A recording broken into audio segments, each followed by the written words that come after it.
आप सभी को शुभ संध्या। आज आप लोगों तक वीडियो पहुंचने में कुछ देर होगी। उसका रीज़न एकमात्र यही है कि मेरे बचपन के परम मित्र की माताजी का देहांत हो गया था, तो मैं विद्यालय से लगभग 100 किलोमीटर की दूरी पर आज ही गया और अभी वापस आ रहा हूं। आने के तुरंत बाद मैंने सोचा कि पहले ये काम कर लूं, इसको प्रायोरिटी में रखा हूं। चूंकि सहयोग करने का जब मूड बना ही लिया है, तो इन सभी दिक्कतों के बीच भी हमें समय निकालना है और आप लोगों के लक्ष्य तक पहुंचाना ही है। इसमें कहीं से कोई कोताही नहीं होगी। आते हैं आज के अगले प्रश्न पर। प्रश्न संख्या 4। किसी कमरे की चारों दीवारों का क्षेत्रफल 660 वर्ग मीटर है तथा लंबाई उसकी चौड़ाई की दोगुनी है। यदि कमरे की ऊंचाई 11 मीटर है तो उसकी छत का क्षेत्रफल है।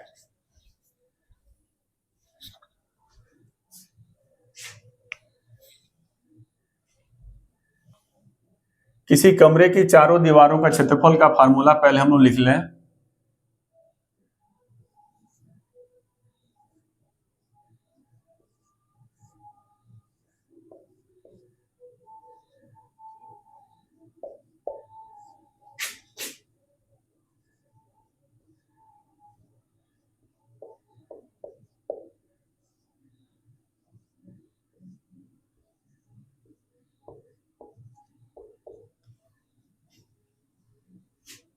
दो गुणे लंबाई धन चौड़ाई गुणे ऊंचाई। जो वैल्यू दिया गया है वह पुट कर लें। हाँ, इसके पहले एक जो शर्त दी गई है उसका भी जिक्र कर लें। कह रहा है कि लंबाई उसकी चौड़ाई की दुगुनी है, तो माना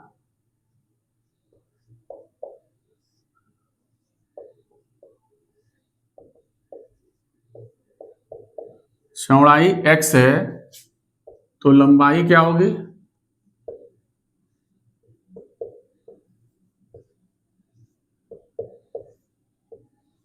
2x। चौड़ाई x है, लंबाई हो गई आपकी दोगुनी है, इसलिए 2x हो गई। अब हम वैल्यू को पुट कर दें।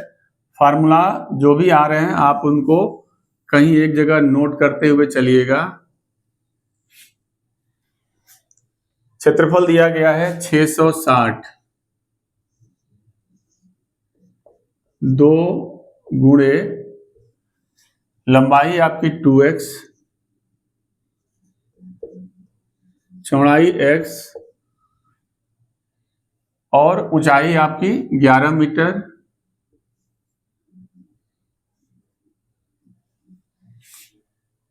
सॉल्व कर लें।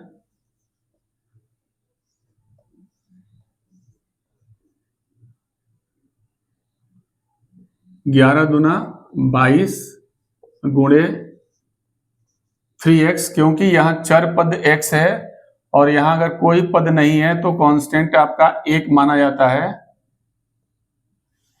यानी कि 2x और 1x इनको जब ऐड करेंगे तो कांस्टेंट पद को जोड़ा जाता है और जो वेरिएबल यानी चर पद जो होता है उसको एज इट इज रखते हैं अलजेब्रा में। इसलिए ये 3x हो गया, इसका गुणा किया हमने तो ये 22। अब इसको मल्टीप्लाई करेंगे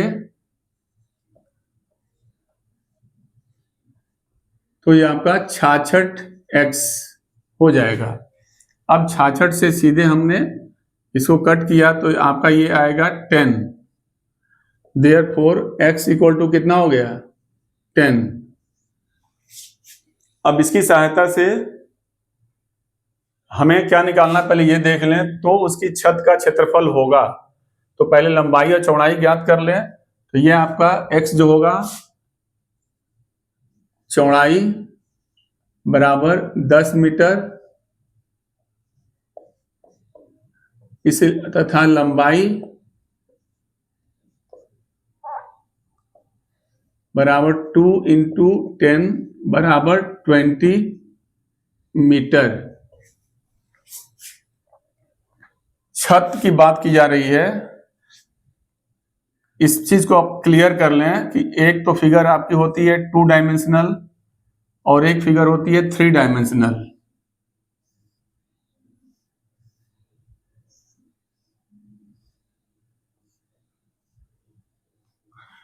थ्री डायमेंशनल में क्यूब या क्यूबाइड या कमरा आता है, और 2 डायमेंशनल में जिसकी केवल 2 विमाएं दी गई हो, लंबाई और चौड़ाई, भले ही वो स्क्वायर हो रेक्टेंगल हो, उसकी बात मैं नहीं कर रहा हूं। सेम रहेगा तो स्क्वायर हो जाएगा, तब भी 2 डायमेंशन की बात आएगी। और इसमें क्या है कि आपका ये लंबाई अगर है और ये चौड़ाई है तो ये क्या आएगा, ऊंचाई, तो वो 3 डायमेंशन की बात आ रही है। और यहाँ अगर ये छत की बात करेगा तो छत भी अगर ऊपर की बात करेंगे तो इसमें भी 2 डायमेंशन ही केवल है, केवल हमको यहीं से मतलब है, यानी ये लंबाई और ये चौड़ाई। इसलिए छत का क्षेत्रफल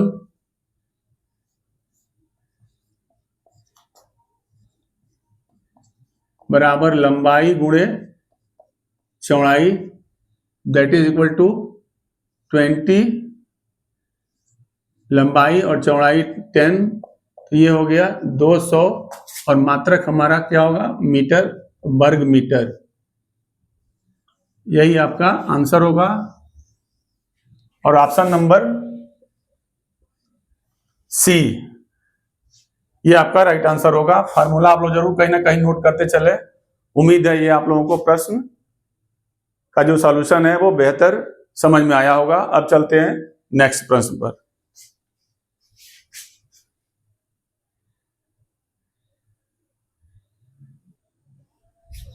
अगला प्रश्न है, पंचभुज के अंतःकोणों का योग ज्ञात कीजिए।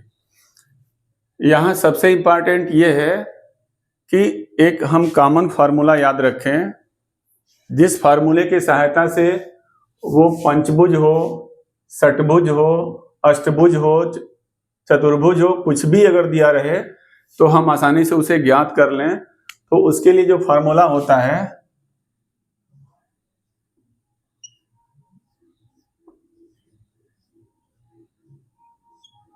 बहुभुज के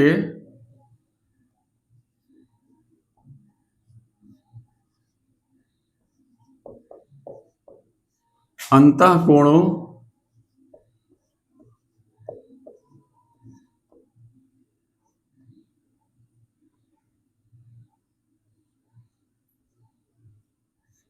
योगफल बराबर n-2 into 180 degree, n-2 into 180 degree. अब यहाँ बहुभुज के जगह पे कोई भी भुज हो, कितना भी दिया गया हो, उसको पुट करके हम उसका आंसर निकाल सकते हैं। आप इसको भी कहीं नोट कर लेंगे। अब बात आती है यहाँ पे पंचभुज क्या है।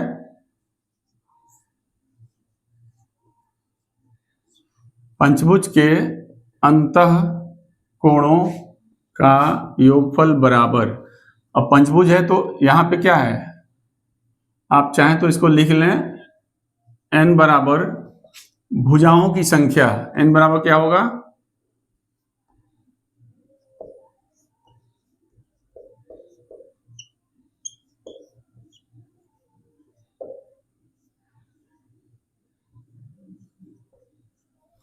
भुजाओं की संख्या।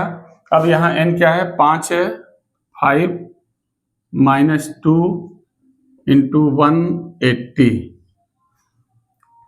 डिग्री, यहाँ घटाएंगे तो 3 होगा, 3 into 180 degree, that is equal to 18×3 = 540 degree. यही आपका आंसर होगा, option number D. D is the right answer, 540 degree. आप समझ गए होंगे और इस फार्मूले को जरूर कहीं ना कहीं नोट कर लीजिएगा। इस पर आधारित प्रश्न आपको जरूर देखने को मिल सकता है, जिसमें संख्या, भुजा की जो संख्या है वो आपकी कुछ भी हो सकती है, 5 की जगह पे 6, 7, 8, 9, 10 कुछ भी हो सकता है। इसलिए इसको याद रखेंगे तो सारे तरह के प्रश्न आसानी से इस पर सॉल्व कर लेंगे। अब चलते हैं नेक्स्ट प्रश्न पे।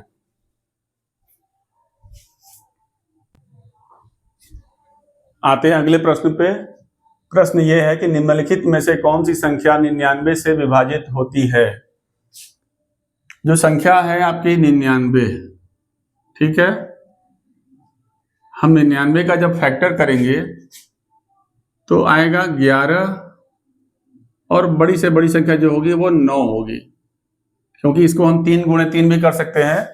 तो चूंकि हमें डिविजिबिलिटी टेस्ट चेक करना है तो वो अधिकतम संख्या जो हो सकती है 3 से कटने वाली या 9 से कटने वाली, वो फैक्टर के हिसाब से हम मैक्सिमम संख्या 9 लेंगे और 11 लेंगे।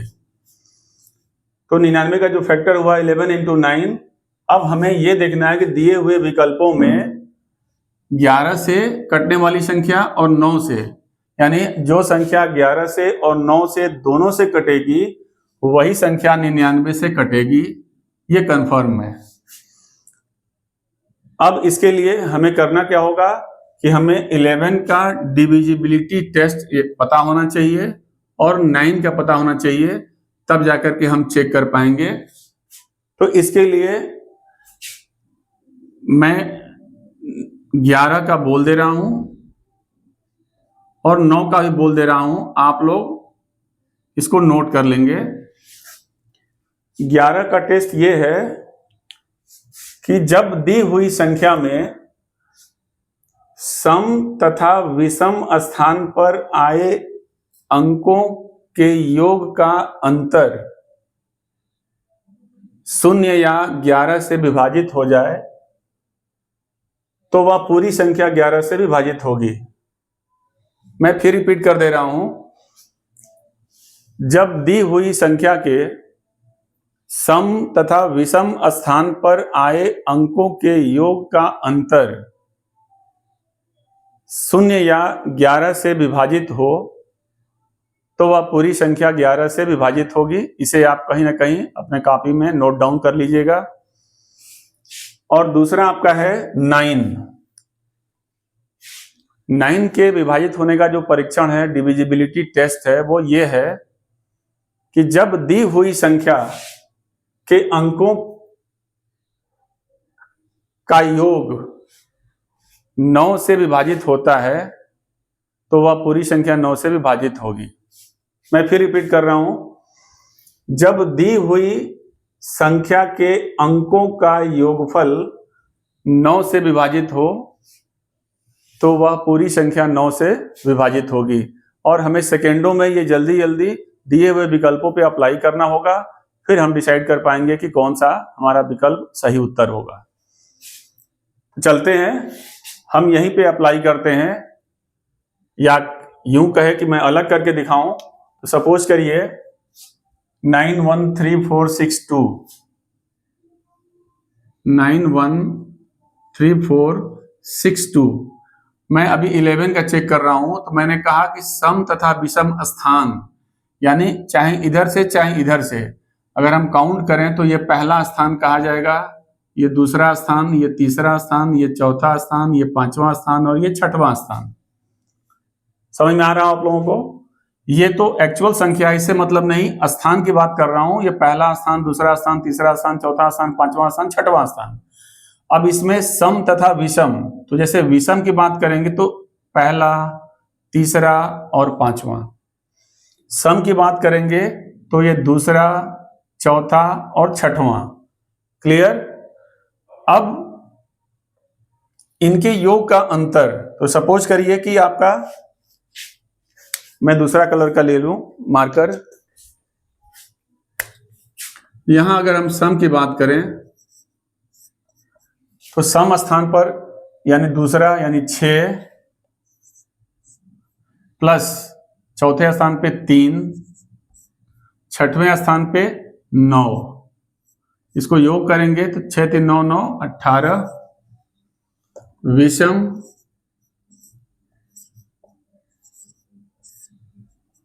विषम यानी 1 3 5, तो पहले स्थान पर क्या है? 2 है, तीसरे स्थान पर 4 है और पांचवें स्थान पर 1 है।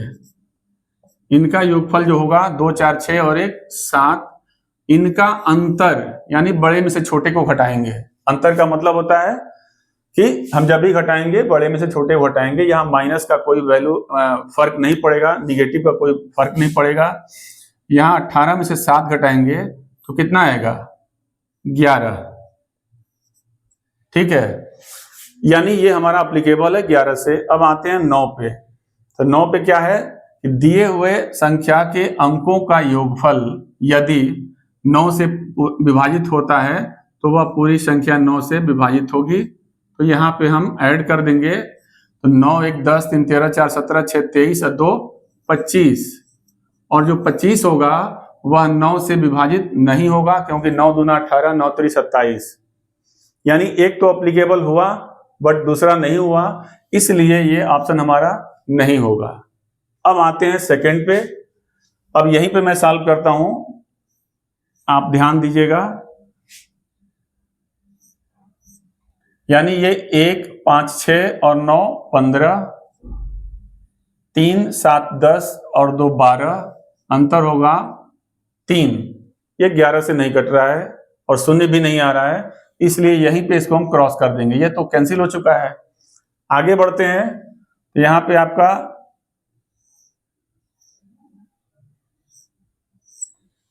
यानी कि 5 3 8 और 1 9, यहाँ 1 और 3 4 और 5 9, ये घटाएंगे तो क्या हो गया? 0। मैंने बोला था कि शून्य या 11 से विभाजित हो तो शून्य आ गया। इट मीन्स ये 11 से तो अप्लीकेबल हो गया। अब 9 से चलते हैं। तो 1 1 2 4 6 3 9 4 13 और 5 18।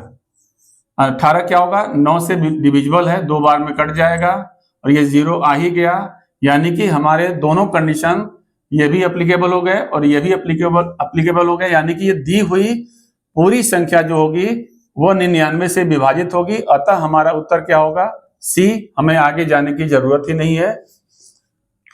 तो इस प्रश्न के बारे में चूंकि जो पहली बार प्रश्न आ रहा है तो उसके लिए जो इंपॉर्टेंट पॉइंट्स है मैं उसको भी एक बार आप लोगों को रिमाइंड कराते चल रहा हूं कि डिविजिबिलिटी टेस्ट में जो शुरुआत के होते हैं वो आसान होते हैं, वो समझ में आ जाएगा, पढ़ लेंगे आप लोग। जरूरत पड़ेगी तो मैं उसको डिस्कस भी कर लूंगा। लेकिन ये 99 वाला जो प्रश्न है 11 और 9 ये इंपॉर्टेंट है क्योंकि इसमें 9 में 3 भी इसी तरह से होता है और 11 थोड़ा सा टिपिकल है। सम और विषम स्थान में आए हुए अंकों के योगफल की बात आ रही है, इसलिए ये 99 वाला आपका इंपॉर्टेंट है। 99 में 11 और 9 का, तो इसको कहीं ना कहीं आप नोट कर लीजिएगा और कैसे अप्लाई करेंगे इसकी जरूर प्रैक्टिस कर लीजिएगा। एक बार कर लेंगे तो दोबारा जब सामने प्रश्न आएगा तो मुझे लगता है कि इसमें कहीं से भी गलती होने की गुंजाइश नहीं होगी। ठीक है, तो अब ये उत्तर हमारा सी हो गया। नेक्स्ट प्रश्न।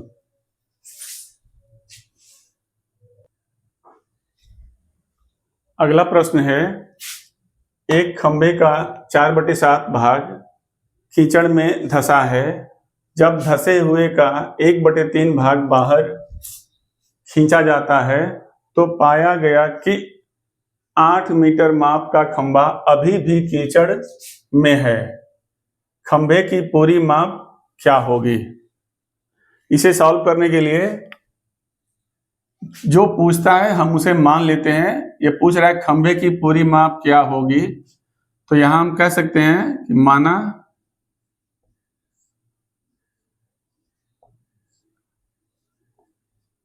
खंबे की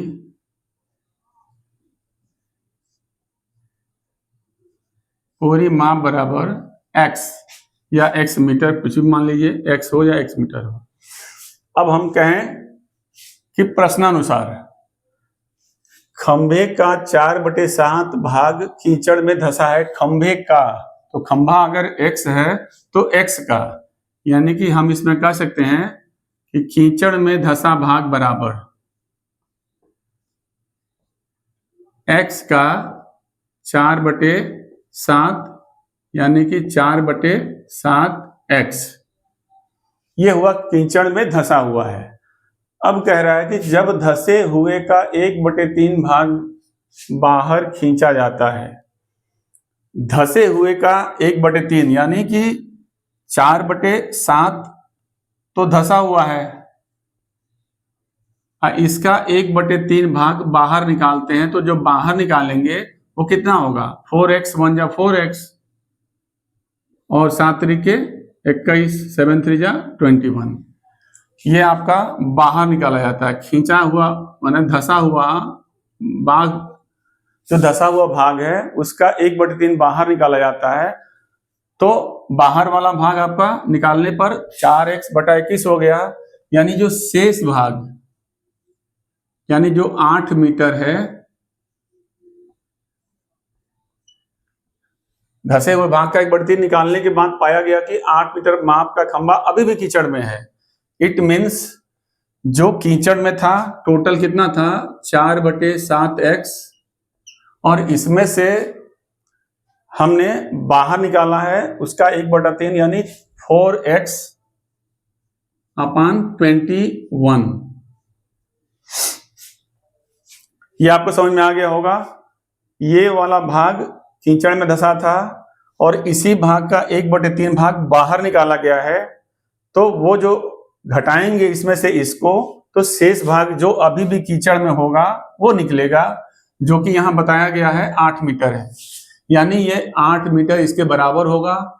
अब इसका हम एलसीएम लेंगे 7 और 21 का, तो कितना होगा, 21 होगा। इसको तो आप लोग निकाल ही लेंगे, 7 3 जा 31। जो दूसरे वाला संख्या अगर पूरा पूरा डिविजिबल हो जाता है तो वही आपका एलसीएम होता है, वरना अलग आप निकाल लेंगे।